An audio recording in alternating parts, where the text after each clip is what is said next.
Is your favorite media outlet purposely misleading you?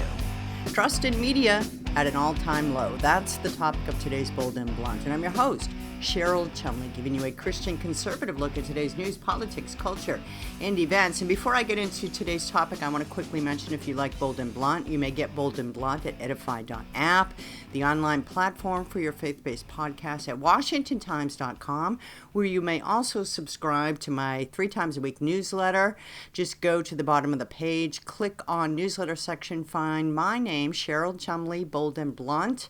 Sign up for my Monday, Wednesday, Friday newsletter containing all my commentaries at the Washington Times, as well as my twice weekly Bold and Blunt podcast, which you can now get at Real Life Network and, of course, wherever podcasts are offered. Trust in media is so low that half of Americans now believe that news organizations deliberately mislead them.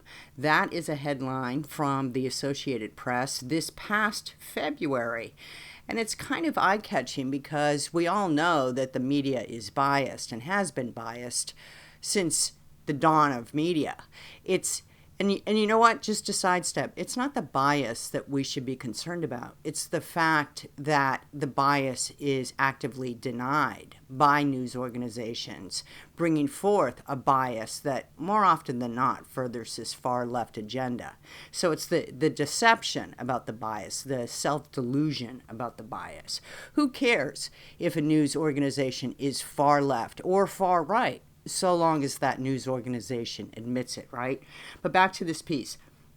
Half of Americans in a recent survey indicated they believe national news organizations intend to mislead, misinform, or persuade the public to adopt a particular point of view through their reporting. The survey, released by Gallup and the Knight Foundation, goes beyond others that have shown a low level of trust in the media to the startling point where many believe there is an intent to deceive. There's a word for that. Guess what? It's called propaganda. And is that what our media in America have become? I would say in large measure, yes. If you watch some of these leftist so-called mainstream media outlets, and not just the opinion, not just Rachel Maddow, right, rattling off her rhetoric, and not just, Joy Behar on The View rattling off her ridiculous talking points. Those are opinion segments. But if you watch the main news, the bias usually comes by way of omission. For instance, when Russia collusion was being slung at Donald Trump, did the media watchdogs do their due diligence before running away with the Steele report that we all know was based on nothing, right? We all know now, anybody who's watched John Durham and read through his report, or at least read the headlines for crying out loud about his final report and listened to him before Congress, we all know that the federal investigators, the deep state, had zero evidence to launch an investigation against Donald Trump of Russia collusion, but they did. And then the media picked up on that, and the cycle started. Based on nothing, pundits weighed in, media talking heads weighed in, and created new media cycles that they then in turn ran with again. So Donald Trump was basically declared guilty by the media and their friends in the Democrat based on nothing but a largely nothing burger Steele report. And that was used because they themselves created that media hysteria. That was then used as justification to continue reporting on it, because after all, it was the top news of the day. Isn't that very clever how the left operates? They fabricate, create out of thin air, a narrative that they want pushed forward. Then they get people on their TV shows and in their editorial pages to weigh in about their opinions on these fabricated narratives. And then they take what those carefully chosen pundits and talking heads say about those created narratives to advance more discussion about the created narratives. They create this ball, this rolling ball of media lies, and the hysteria that results is then used as justification to continue coverage of the same lies. It's astonishing in America that they get by with this. This is the sort of thing that you would see in communist countries, which honestly, let's be real, today's Democrats are more communist than they are democratic.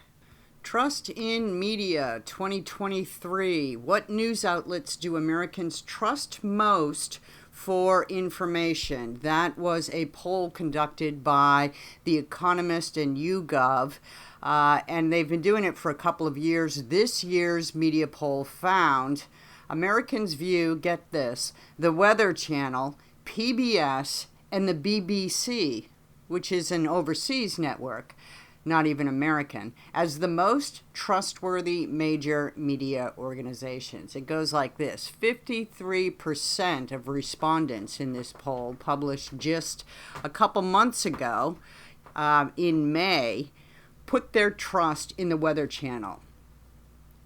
In the Weather Channel. In the climate change alarmist Weather Channel. PBS, Public Broadcasting Service, 30% put their trust there. Saw PBS, the taxpayer-funded, left-leaning organization, as most trustworthy, and 29% the BBC. The Wall Street Journal chimes in at 4 with 24%. Forbes, the Associated Press, ABC, USA Today, CBS, Reuters, really, at 20%. Do you know how butt-kissing Reuters is for Bill Gates? Back when Bill Gates was producing vaccines to save the world from coronavirus. One hand producing, the other hand grabbing all the profits. The profits that were based off of tax dollars flowing into the production, but completely in love with Bill Gates. Reuters was. NBC Next, Time Magazine, The Washington Post, please, 18% still trust The Washington Post. There's a miracle for you right there. National Public Radio weighs in with 16%. Let's see, The Economist, Business Insider, Guardian, C-SPAN. You know what? Why is C-SPAN only at 14% here? C-SPAN, for crying out loud, takes you right onto the floor of the Senate and the House, so you can see for yourself what people are saying, what your congressional representatives and senators are saying, and those who testify before them. You don't even have to take just the snippets that are put into the Associated Press's reports or the Washington Post coverage. You can see it for yourself. Honestly, C-SPAN should be number one. But it's interesting because to get to any kind of organization that could be considered conservative, you have to go all the way down to where CNN is listed. CNN comes in with 7% of the people's trust. Right above it, with 8%, is the National Review, and right below it, with 7%, tied at 7%, is the New York Post. Newsmax comes in down at 6%. Fox News comes down at 3%, which tells me that the participants of this survey lean left, right? It should be at least 50-50 on Fox News. One more quick note before I get to my guest. CIA's Operation Mockingbird, a precursor of U.S. manipulation of world public opinion. Have you heard of Operation Mockingbird? Maybe you've heard of it recently with the left, the Democrats, the media itself trying to slam Operation Mockingbird as a fabrication of QAnon or whatever it's called. That it's a conspiracy theory, that it's just one of those right-wing nutcase arguments used to show that the media is not just biased, but infiltrated by the deep state. Well, this from the Intelligence Committee of our U.S. Senate, a report titled CIA's use of journalists and clergy in intelligence operations. I recommend you go and look up this finding, this document, this report, published July 17th, 1990. It's available on the internet, and it will show you that Operation Mockingbird was in fact a CIA operation conducted against American citizens. Of course, it was always justified as a national security issue, and it was always justified as not so much being conducted against U.S. citizens, but for the benefit of U.S. citizens and America as a whole. The Helsinki Times wrote it up this way in 2021, November 2021. In a piece, CIA's Operation Mockingbird, a precursor of U.S. manipulation of world public opinion. I'll just read quickly the first couple paragraphs. During the Cold War, the U.S. Central Intelligence Agency launched its Operation Mockingbird, which aimed to collect intelligence by bribing journalists and institutions around the world and affecting public opinion by manipulating news media. Carl Bernstein, a famous American investigative journalist who unveiled the scandal in 1977, said that according to the plan, the CIA recruited journalists that were put on a payroll by the CIA and instructed to write fake stories, quotation marks around fake stories. The CIA admitted that at least 400 journalists and 25 large organizations around the world had secretly carried out assignments for the agency. Fake news, fake news. Fake stories is the phrase the CIA itself used. So if you think the media has always been honorable, above the fray, unbiased, doing the good hard work of the watchdog patriots of America, think again. And this is why today's media should not be trusted. The best journalists are the ones who say, don't trust me, look it up yourself. The best journalists are the ones who don't mind being fact-checked. In fact, they welcome being fact-checked because it shows the information they are presenting can be trusted. And the best journalists, too, don't mind being called out when they do make a mistake, because then they turn around, check it, fact check themselves, and then bring forth the new information. They don't hide and duck and dodge and pretend, oops, I made a mistake, I'm just going to bury it. So in America, you have to, as an American citizen, be on the alert whenever the media reports something and fact check it yourself. Call it a good civic duty. And what do you do when you do find good journalists? Well, you support them.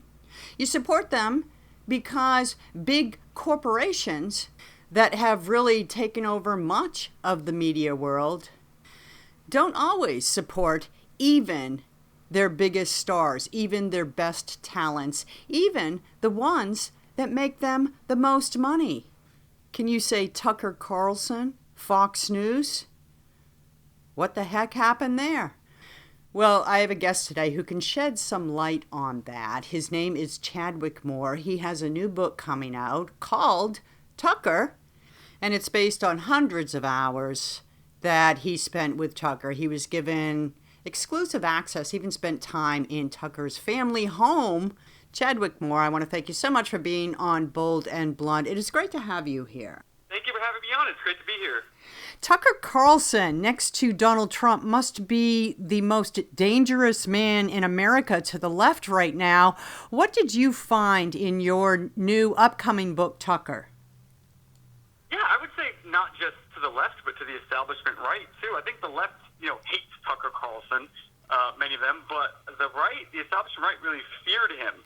And, in my book, research, I spent the last year working on this book and lots of time with Tucker personally. And, I really wanted to I wanted to try to stay away from more topical stuff, although that's in there. But I really wanted to just sort of get down to who he is as a man, what he's like, what motivates him, where he comes from, what inspires him. So that's really what I tried to do with the book. And of course, had to put in a lot of the fear and loathing that his name brings up for many people whenever it's mentioned. But that's really what we tried to accomplish with it. I'm glad you took that path because, of course, people know Tucker from news, but many people don't have the behind-scenes access that you got to learn about him as the man. So first off, how did that conversation take place where it was decided that you would be allowed this access to write this book? And second off, what are some of the things people don't know about Tucker that you think we should? Well, so about a year ago, my publishing company called me up with an editor who I'd worked with before and said they wanted to do a book on Tucker Carlson. They said, we feel he's the most important and influential person in politics, and I agreed that he needed a book. And they said, we want you to write it. And I was, honored, but I was also a regular on his show. And so, I said, well, I don't know, let me, ask Tucker what he thinks about this. And before then, I hadn't spent a lot of personal time with him. And so I called him up, and in typical fashion, he was very much like, oh, I don't ever read anything ever written about me. I don't like that kind of attention. And I said, that's fine, I understand. And then he sort of said, well, I really like your writing. And he kind of talked himself into it. I didn't really do much convincing. And he said, well, sure, let's go for it. So from then we were just off to the races, and I went to visit him. He lives in both Maine and Florida, so I got to spend a lot of time with him in both places.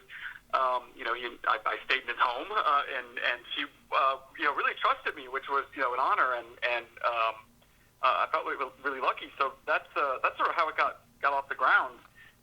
We were done with the book. I submitted my manuscript in March, and we were going through the editing process. And actually, the week his show was taken off the air, I had my final interview scheduled with him over the phone just to do some housekeeping. I had literally 5 questions written out. Did I get this right? Can you explain this more? And then of course the show got taken off the air. So I got to interview him twice since then, and added 2 new chapters and updated the book to make sure it's current. That's sort of what the process has been like. Now, how much of it is more autobiographical? Let me try and stumble out that word again. How much of it is more an autobiography than biography? Did you have to get Tucker's approval? Did he have to review and give the thumbs up to things that made it into the final version? Nope, he's not seen a single word of the book. He didn't see the cover until it was announced. I don't even know if he's still seen it. And he hasn't asked to, and neither has anyone from his team. He even kind of joked to me like, well, I probably won't read it, but because I don't like reading things about myself.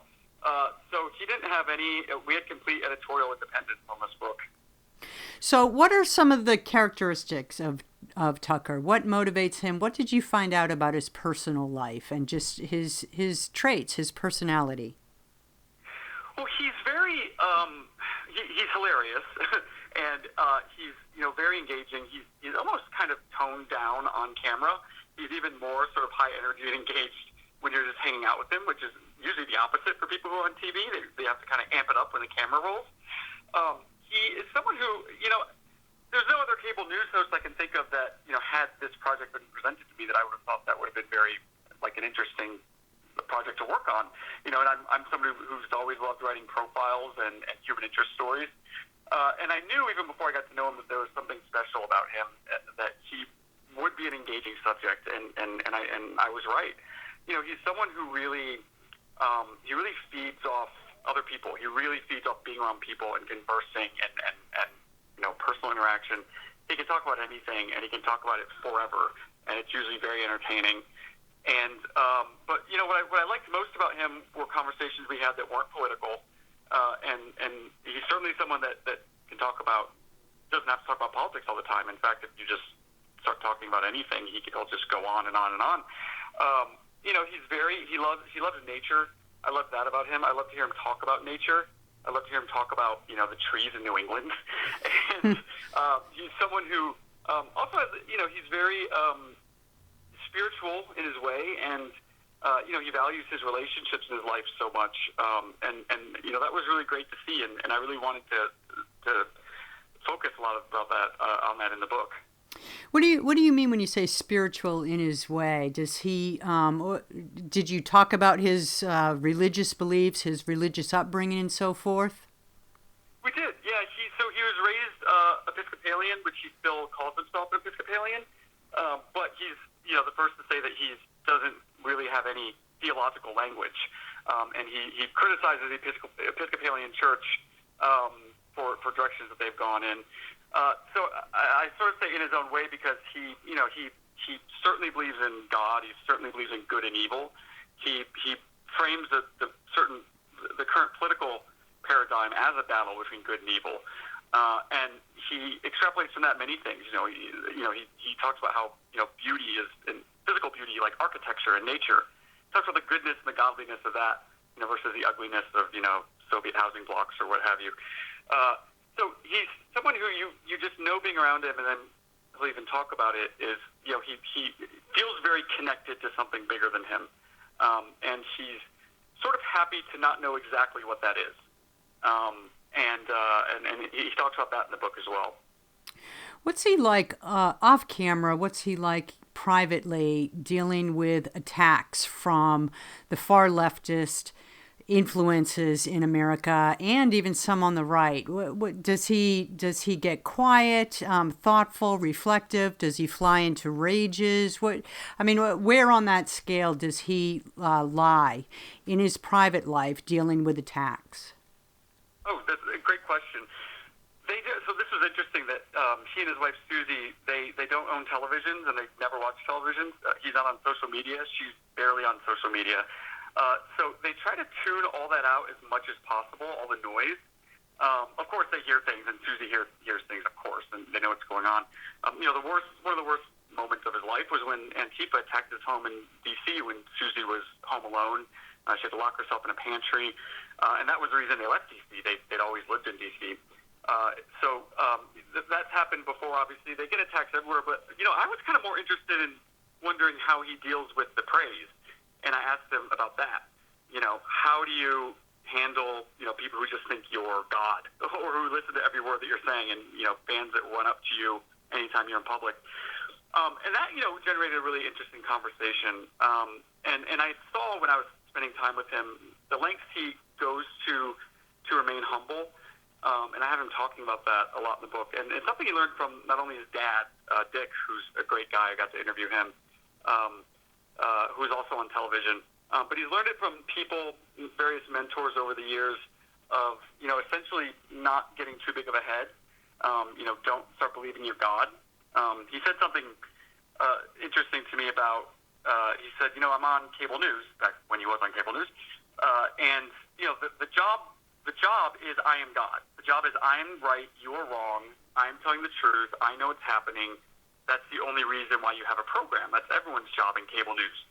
So, he would say to me that he, on his way home from work every night, he makes sure he can see the stars, because looking up at that is a way to remind him of his own insignificance and that he's no different than anyone who ever came before him, although those people didn't have cable news shows. So I really enjoyed talking to him about that and sort of how humble he tries to ensure that he remains despite who he is. And what's his wife say? Does his wife believe him to be humble in the privacy of their own home? Well, how would she describe him? Or did you not have a chance to talk with her as well? I did. I got to interview her. I got to spend a lot of time with her. I just stayed in her home, and she's definitely his biggest fan and biggest supporter. And she, would read his monologues every single night before he sent them off to the producers. She is. They met when they were 15 years old, and they've been together ever since. And they really have a remarkable relationship. There's a lot of love there. And I think probably what he struggles with most in his life is how his children deal with his job, both the hate that they get, and that's happened a lot. And I tried to leave them out of the book as much as possible out of respect, and I didn't think it was necessary, but I do have this in there that both the hate that they get from their peers, as well as people being unsure, people only glomming onto them because of who their dad is, and that they're just using them because of who their dad is. So I think that that's certainly what he struggles with the most in his life. So let's talk about the elephant in the room, of course. Fox News. Was Tucker blindsided by that? Was he hurt? Was he angered? I understand that he's going through a First Amendment issue with his former employer right now, and we just learned that his entire staff was just fired as well. How is he dealing with that? What did he think was taking place when it took place? Oh, yeah, he was totally blindsided. That morning, April 24th, he'd already written his monologue for that night and sent it off to his producers. And he got a phone call from Fox News president Suzanne Scott. And it happened to be, to the day, the 6-year anniversary of his show moving into the 8 p.m. time slot. So he thought Suzanne was calling to tell him congratulations on this anniversary. And instead, she said, we're taking your show off the air. Thank you very much. Goodbye. At the same time, 2 other Fox executives called Justin Wells, his executive producer, and told him the same thing. So when I spoke to him about less than a week after that news, and he was, for the first time after the firing, and he was in high spirits. He sounded exhausted. But he didn't have any vengeance in his heart. He had nothing negative to say about Fox. Later on, he said that he was hurt that it looked like Fox was disparaging him to the media. They made some comments to the New York Times about him. There were some videos getting leaked out, which I don't know if Fox was behind that or not. But so he was hurt about that, and he was just more than anything frustrated that he wasn't able to work. And now he's only able to do so much on Twitter. But he, just really wanted to get back to work. He said that the money doesn't matter to him. He has all the money in the world. But that they're sort of stringing him along like this was very frustrating. Do you really believe, after spending so much time with him, that he doesn't have a little bit of revengeful drive in his heart right now? Because it would seem to me that it would be very human nature when you've been such a success and done so well for yourself and for your employer to be blindsided like that you would want to have some sort of revenge, or even if you called it justice. Well, I kind of see that. At the time, he's speaking to me at the time, so maybe he's being measured about what he says. Right. But, he's on the record. He knows he is. Right. I see that, what's happening on Twitter now in his latest videos, he has been taking some jabs at Fox. I think it's only human you would have some vengeance in your heart, but also at the same time, I think what's probably annoyed him more, which wasn't the case when I last interviewed him for the book, is this fact that they sent these cease and desist letters about his Twitter show, that they're really trying to keep him quiet. So maybe that has fueled a different reaction. But I also think that in a way he wants to be his own boss now. He's probably maybe happy not to have to answer to anyone after this contract dispute gets resolved. He's it'll be curious to see that when he's truly unleashed, what he says about Fox News. I think the world is kind of waiting for that moment. And I know our time is tight, but I just have 1 or 2 other questions. Is that okay? Of course. So aside from what normally people would answer this question, what did you find that maybe Tucker's keys to success were in life? I understand that there's got to be that drive, that determination, and so forth. But did you uncover any characteristics about Tucker that would show that he had that special something to rise him to such levels, whereas other people wouldn't make it that far?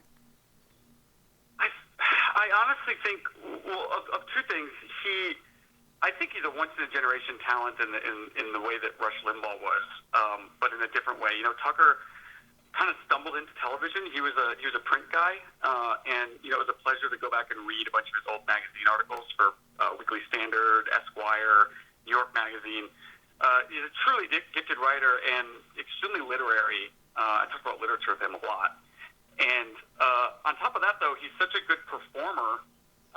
He could be a game show host if he wasn't so controversial politically. And in fact, he was auditioning for game show pilots during his CNN days. So I think he's just a very magnetic talent on camera. But at the same time, he's always been a kind of mischievous little scamp. But he also, I think, knew how to navigate the corporate world very well.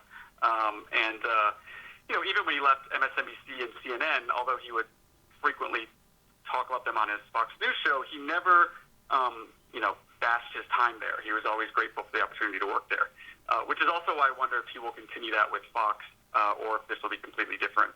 So I think that he was very corporately judicious, but at the same time was just a sort of magnetic talent who really came into his own in Fox and over the last few years. And just one last question for you, Chadwick. How awkward was it to sleep in Tucker's home? I mean, did you guys meet round the breakfast table in your pajamas? How awkward was that for you as a journalist?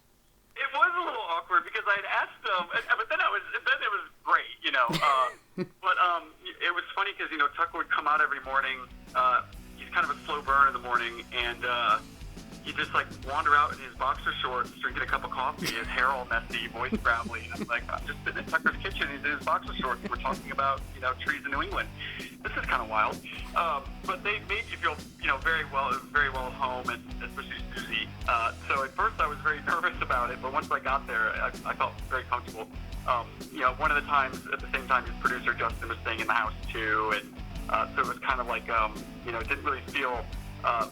They did everything to make it not feel awkward, and eventually it just felt, pretty casual. That had to be hilarious, seeing Tucker in his boxers trying to wake up.